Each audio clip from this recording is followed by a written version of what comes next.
రాజన్న సిరిసిల్ల జిల్లా మల్కపేట గ్రామంలో రైతులు ధర్నా నిర్వహించారు. 20 రోజులవుతున్నా ప్రభుత్వం వడ్లు కొనుగోలు చేయటం లేదని రైతులు ఆరోపిస్తున్నారు.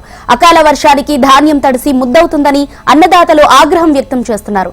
వెంటనే వరి ధాన్యం కొనుగోలు చేయాలని రైతులు డిమాండ్ చేస్తున్నారు.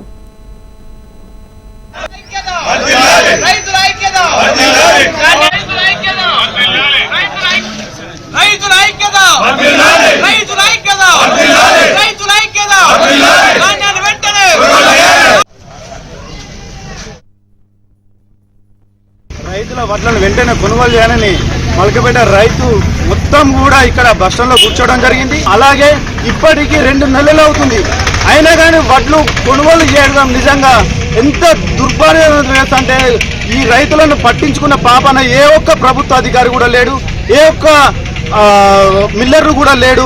అసలు ఈ ప్రభుత్వం మిల్లర్లకు కొమ్ము కాస్తుందని మేము భావిస్తున్నాం. రైతుల బాధలను తీర్చకుంటే మాత్రం మేము పెద్ద ఎత్తున మేము కలెక్టర్ ఆఫీస్కు ధర్నాగా వెళ్లే ప్రయత్నిస్తాం.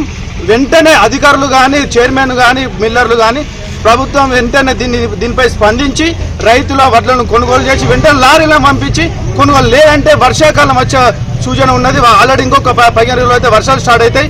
రైతులు నట్టేట ముంచడం తప్ప మరొక ఉద్దేశంగా అని చెప్పి ఈ రైతుల మల్కపేట రైతుల పక్షాల నుంచి మేము డిమాండ్ చేస్తున్నాం.